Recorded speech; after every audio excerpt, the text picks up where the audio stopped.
Être cool, c'est un mot qu'on balance à tout va, c'est une attitude, un style, un regard, un silence bien placé, mais dans la musique, être cool, c'est souvent un piège. Parce que pour paraître cool, beaucoup d'artistes finissent par jouer un rôle, ils s'inventent un personnage, un son, une image pour coller à l'époque, plaire au public, cocher les cases de l'industrie. Et à force de vouloir être cool, ils oublient d'être vrais. Mais il y en a un qui n'a jamais eu besoin d'en faire trop, un qui n'a jamais changé pour vendre, un qui depuis plus de 30 ans avance dans le game en étant exactement ce qu'il est, et sans même le chercher, il est devenu la définition du cool. Un style inimitable, une musique libre, sensuelle, puissante, un artiste qui a traversé les époques et qui aujourd'hui est devenu une icône intemporelle. Salut tout le monde, j'espère que vous allez bien. Aujourd'hui je vais vous parler de l'un de mes artistes préférés, Monsieur Lenny Kravitz.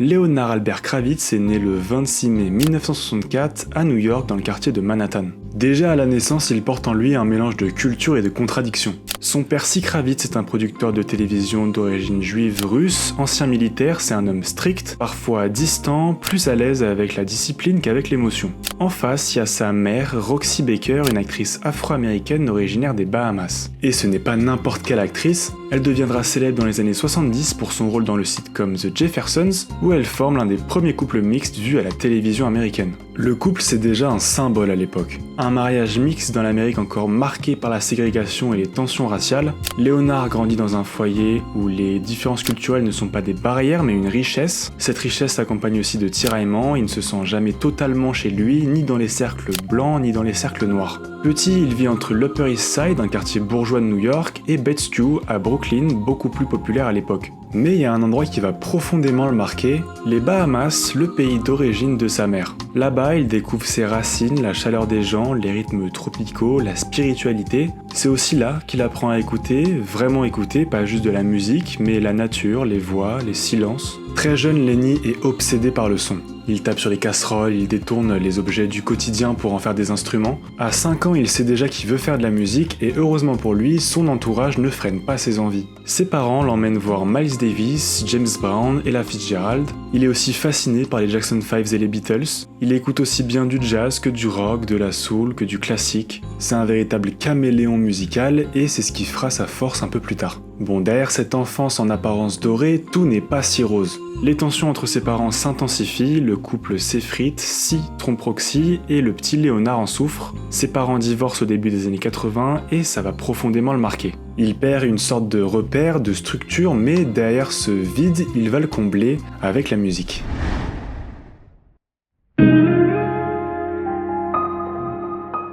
À la sortie du lycée, Léonard a une certitude, il sera musicien. Il se met alors à écrire, composer et enregistrer tout seul, il dort parfois dans sa voiture et galère pour se faire un nom. Et là, il prend une décision radicale, il va s'inventer un personnage, une sorte d'alter ego qu'il va incarner pendant plusieurs années, Romeo Blue.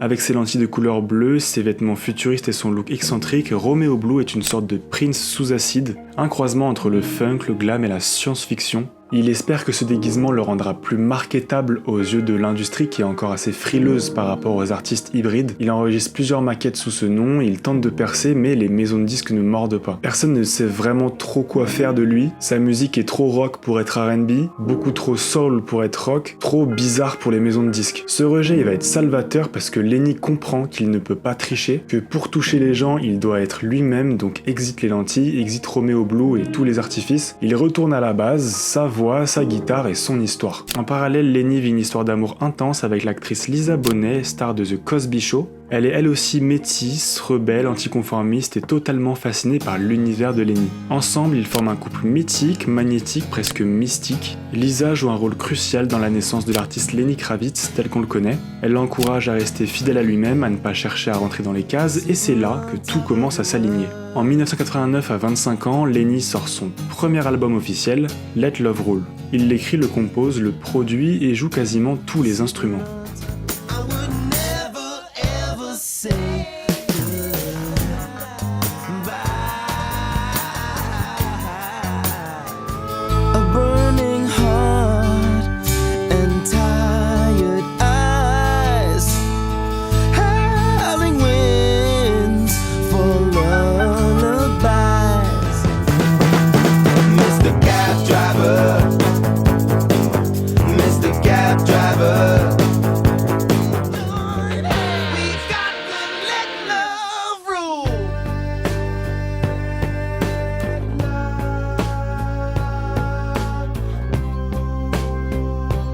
C'est un ovni musical, psychédélique, rétro, soulful, avec des influences allant des Beatles à Curtis Mayfield.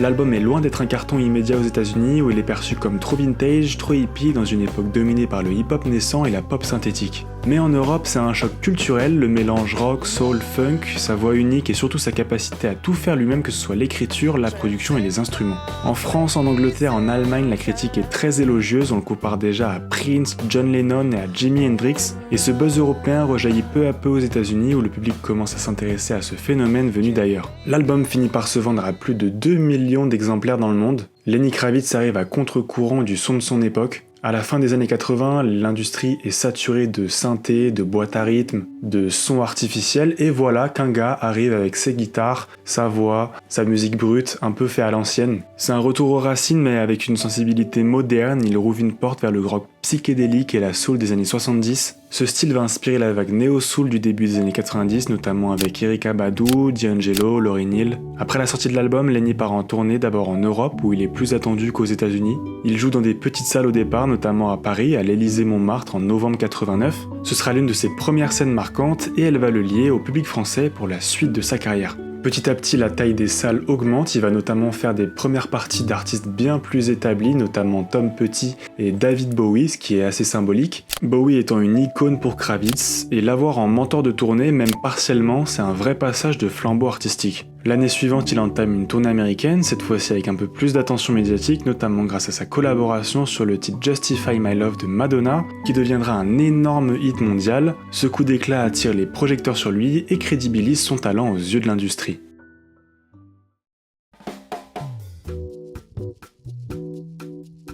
Pendant que le monde entier commence à le remarquer, sa vie privée est en train d'imploser. Son mariage avec Lisa Bonet s'effondre, rongé par la pression, la jalousie et la distance. Leur séparation le plonge dans une profonde mélancolie, et comme souvent chez les artistes, la douleur devient une sorte de matière première. Cette expérience donnera naissance à son deuxième album, Mama Said.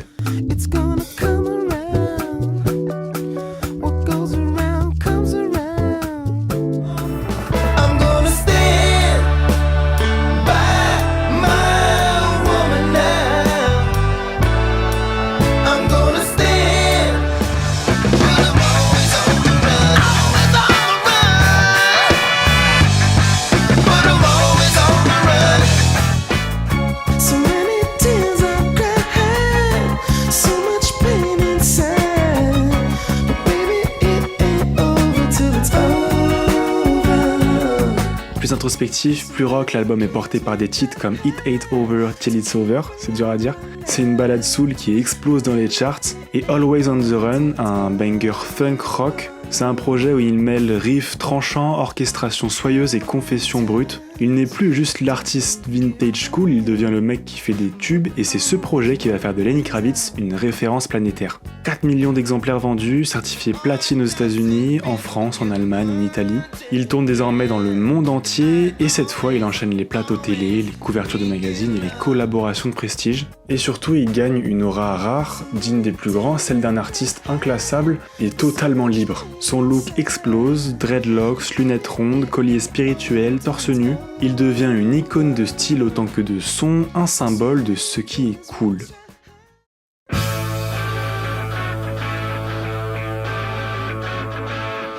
En 92, après la tournée mondiale de Mama Said, Lenny est au sommet de sa popularité. Mais il est épuisé. Il a enchaîné les concerts, les interviews, les avions, et c'est à Paris qu'il va se trouver un havre de paix où il va enregistrer son 3e album, Are You Gonna Go My Way.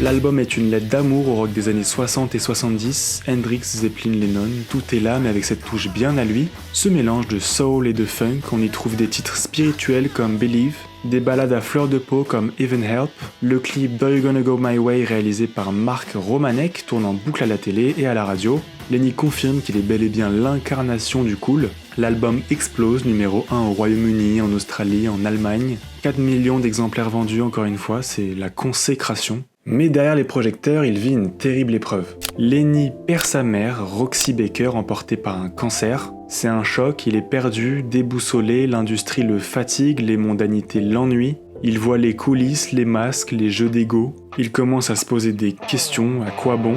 De cette crise existentielle naîtra un album plus rugueux, plus sombre, Circus.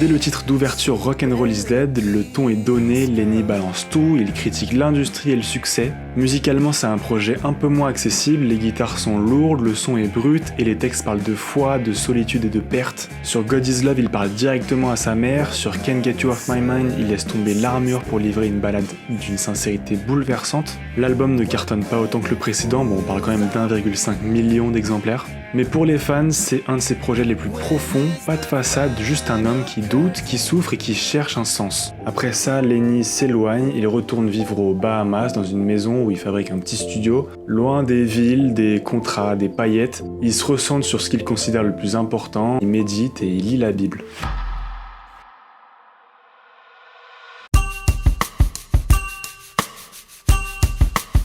Trois ans sont passés et Lenny revient avec une nouveauté. Il s'est mis aux machines, boîte à rythme, synthé, effets électroniques et en 98, il sortira 5, son 5e album, un projet à la fois moderne mais fidèle à lui-même.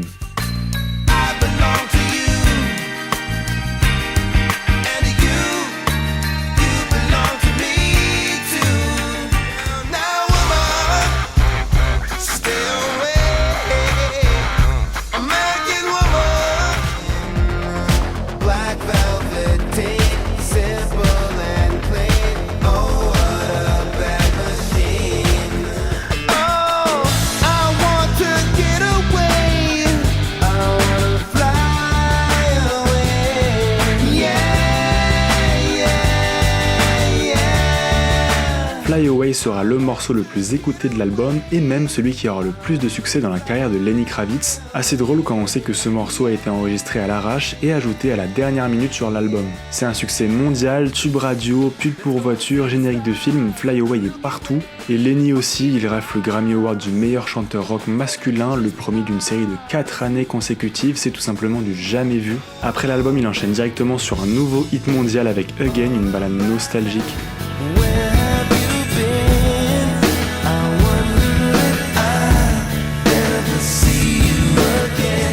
L'année suivante, il sort Lenny, un album sans détour, plus rock, plus brut. Il retrouve l'envie de faire du bruit, mais sans les paillettes.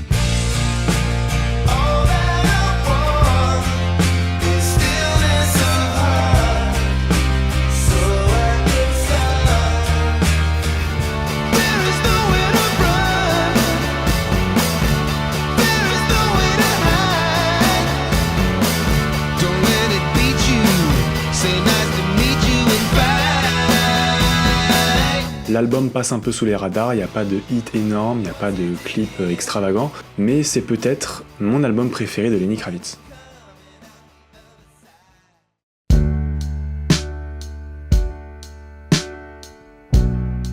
À ce stade de sa carrière, Lenny Kravitz a tout gagné, des tubes par dizaines, des tournées mondiales, des Grammy Awards à l'appel. Il est passé par le doute, le deuil, l'euphorie, le vide, et il a traversé tout ça sans jamais se renier. Alors après ça, Lenny, il ralentit. C'est pas qu'il disparaît, c'est juste qu'il ne court plus, il a plus rien à prouver, il est plus dans la conquête mais dans la présence. À partir de 2004, il sortira un projet tous les 3-4 ans, sans pression, sans obligation de hit, juste pour se faire plaisir. Il teste, il explore, il groove à sa manière. Baptism, It is a Time for a Love Revolution, Black and White America, Strut, Raise Vibration et Blue Electric Light. Ce ne sont pas toujours des cartons planétaires, mais on y retrouve l'essence de Lenny, des guitares, de l'âme, de la foi et surtout un mec qui fait exactement ce qu'il veut, quand il veut.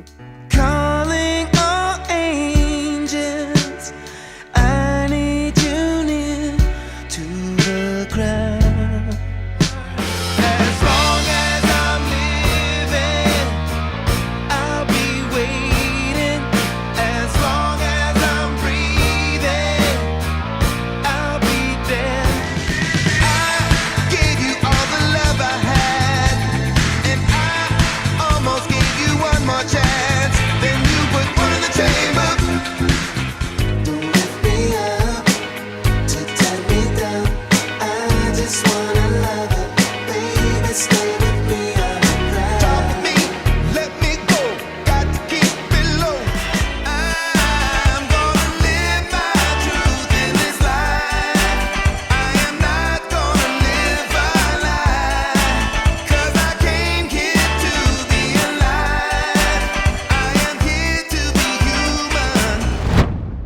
Lenny Kravitz, c'est plus de 35 ans de carrière, 12 albums studio et plus de 40 millions d'albums vendus dans le monde. Pharrell Williams, André 3000, John Mayer, Miguel, Harry Styles, tous ont cité Lenny comme une influence majeure, pas seulement pour sa musique mais pour ce qu'il incarne, la liberté, le mélange des genres et l'élégance sans effort. Il a traversé les modes, les sons, les générations et aujourd'hui il ne fait plus partie d'une époque, il est tout simplement intemporel.